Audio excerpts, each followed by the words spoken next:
There's no clever way to start this story, so I guess I'll just begin at where I purchased the phone. I work for a company that will remain nameless, and I travel quite a bit. This particular year was the first I'd be able to attend my nephew, Spencer's, birthday. He was going to be 6. I had called a few days prior to relay the good news. He was so happy and he just couldn't believe his Uncle Barry would be there at his birthday. The only thing then was to get him something. He wasn't like any of the other kids. His interests had more so to do with old things. You know, antiques such as old pictures, lamps, tables, you name it. If I showed you a picture of the walls in his room, you'd think it was a picture of the Cracker Barrel. I thought I'd never find anything until I stumbled upon a little shop the day before my flight back home. I don't recall the exact name, but I remember a sign in the window that said, "A gift for any occasion." Upon entry, all I could see were many various items lazily strewn about the room. It didn't look like that of a small antique shop, but I saw plenty of modern toys and trinkets in the mix. After a moment, a middle-aged woman with large purple glasses appeared behind the counter.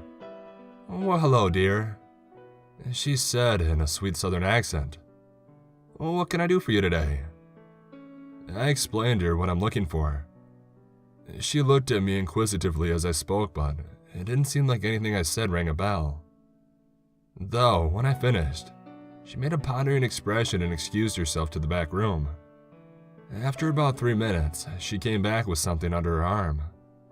She placed on the counter what seemed to be an old rotary phone, probably from the 60s. "We sometimes take donations. Usually you're supposed to come in and do it, but somebody left this at the front door about 6 months ago," she told me. My dad always loved old things and insisted on keeping it in the back office. But unfortunately, he passed away in March, but I'd be happy to get rid of it. It makes me sad to look at it anyhow. And not only did she want to get rid of it, she actually just let me have it. I was ecstatic as it seemed to be the perfect gift for Spencer. You could see where the old cable was ripped out from the back and it had dust, stains, and scratches all over it. But to Spencer, that was perfection. I remember him jumping up and down with glee when I gave it to him. He hugged it to his chest and said it was the best present in the whole wide world. Even my brother Jack patted me on the back and congratulated me on the job well done. I was feeling pretty good. Even his own parents had had trouble finding just the right thing for him. But according to my nephew, I had hit the nail on the head with this one. If only I had known. When I left for my next trip, nothing had happened. I got the first phone call about 2 weeks after. Jack said that Spencer had an imaginary friend named Billy that he talks to on the phone that I got him. I laughed at this, knowing that it would be impossible to make a call on it. But Jack did not join me. That was my first reaction. He said, "But yesterday, something very odd happened." He asked me and Lila if we were going to get a divorce. Barry. We never taught him that word, let alone what it meant. We obviously said no, and then he proceeded to tell us about how he knew that we had almost gotten one, just before Lila became pregnant. How could he have known that? I was quiet for a moment, and I listened to my brother's worried breathing. What did he say when you asked him how he knew? I knew the answer, but that didn't make it any easier to hear. He said Billy had told him. Though this was a very alarming occurrence, I was able to convince him that maybe they had just told him about it. I mean, that was really the only logical explanation. The thought of somebody talking to him through a 50-year-old phone that wasn't even plugged in was insane. We couldn't have known that. Could we? In a nutshell, that's how it was. For years, might I add. I would get a frantic call from Jack about the many things Billy was telling Spencer. He knew in-depth details about his parents' first date. Jack would be dumbfounded, but he just assumed he had told him and forgot. Or maybe Lila had told him instead. The thing that really kept Jack and Lila from doing anything about it was that, aside from how peculiar it was, there wasn't really any harm coming from it. That all changed when Spencer had reached middle school. He kept the phone in his room at all times, right on his nightstand. He started to shut off from his friends and didn't even talk to his parents much. Anytime they tried to reach out, they were met with one-worded answers and sideways glances. I had a feeling something was wrong with my phone when it rang at 3 a.m. Jack was screaming for me to get to the hospital immediately, and that he'd explain further when I arrived. The entire drive, I could feel a weight in my stomach growing. It almost felt as if I was going to throw up. When I walked through that front door, I could see Lila in the waiting room. When I approached her, I could easily see that she'd been crying. Before I could say anything, she gestured to the bathroom. "In there," she said, her voice breaking. "Please, Barry, help."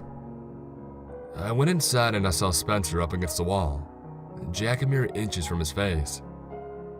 "If you say Billy one more time, Spencer, I'm gonna lose my fucking mind. So you tell me right now how you knew," he was saying.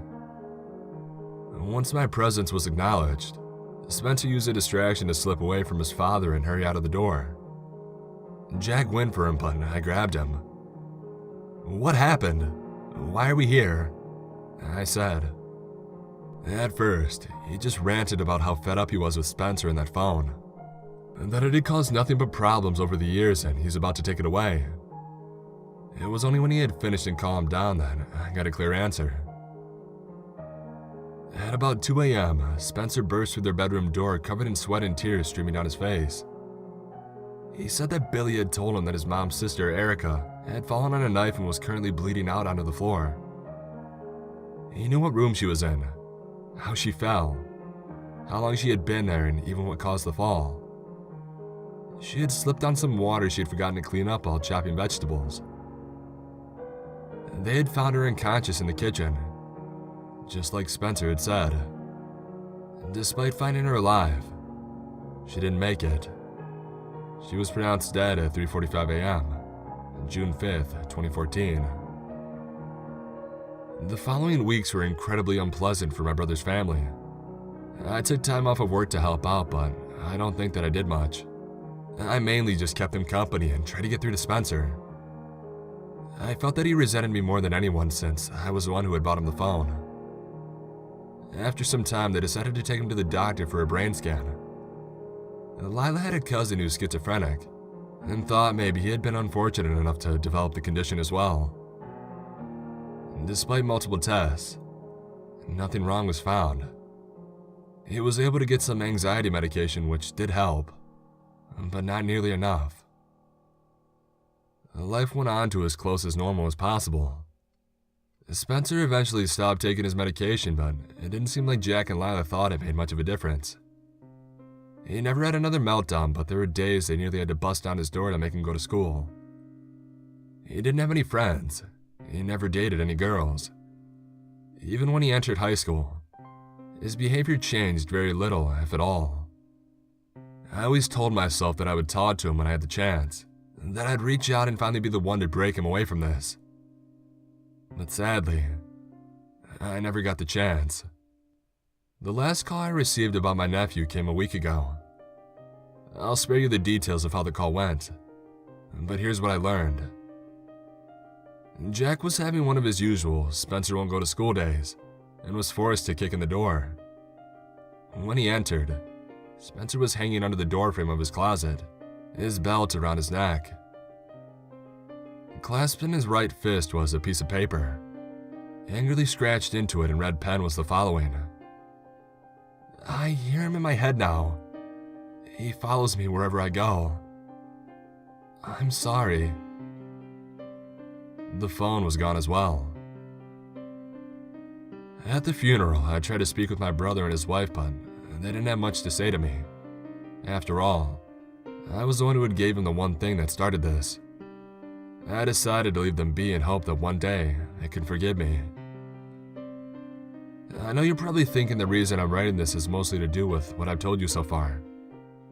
This may be confusing, but that is not the case.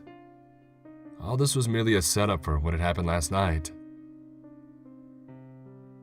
As I arrived home yesterday, a package was sitting on my front porch. I picked it up and I brought it into my kitchen table. There was no return address on it. Curiously, I opened it up and I almost yelped when I saw what was within. The phone. An envelope was inside as well marked, "To Barry." I slowly opened it up and I took out a single piece of notebook paper from it. My heart was in my throat and I began reading. "Dear Barry, I need you to know that I do not blame you for what you gave me 10 years ago. There's no way you could have known what it was capable of. I am so sorry for what I've done, but please, let me explain and maybe you'll be able to understand, as I already know my parents won't. With that being said, I'd like to keep this between us." From the first time I heard Billy's voice, I was doomed to face his fate. That much was clear to me long ago. I didn't know when it would come, but when I began hearing his voice out in public about a year ago, I knew that it was soon. At first, I thought Billy was good, telling me all the dirty little secrets Mom and Dad kept from me. The night that he had told me about Aunt Erica was when I knew he was anything but. It wasn't something as simple as telling me what happened. He told me that one of my relatives was going to die, and I was immediately engaged in a sick guessing game against my will. It took too long to put the puzzle piece together, and she died because of me. After that, Billy was only telling me stuff that had to do with serial killers, natural disasters, or national tragedies. I could probably tell you the name of every victim on the Titanic. He enjoys whispering them to me when I sleep. Today feels different. I'm taking control and ending this once and for all. When I started writing this, he taunted me, saying I was a coward and could never go through with it. But after a bit, he saw that I was serious. I've already got my belt ready. He says before I do this, he would like for you to be the new owner of this phone. My choice would be to destroy it, but I still don't know everything that he's capable of, so I dare not go against his wishes, especially if it affects someone other than me. He said to only pick up and listen once and you'll never have to again. I leave that choice to you. I'm sorry, Barry. I'm so sorry. With tears in my eyes, I slowly laid the letter onto the table. I looked down at the phone and a shiver went down my spine. This is stupid, I thought to myself. It's just a phone. Reluctantly, I put my hand on top of it. Something came over me and I quickly jerked the phone to my ear, and I actually jumped back at the sound of a dial tone. I picked it up to check for a plug-in or batteries, but there was no opening for batteries and the cord was still cut. Even if it had a cord, it would have still been in the box. The dial tone rang out normally for about 10 seconds before I could just barely hear another sound getting progressively louder. The tone finally started to get quieter, and when I was able to hear the other sound, the hair on my arm stood on end.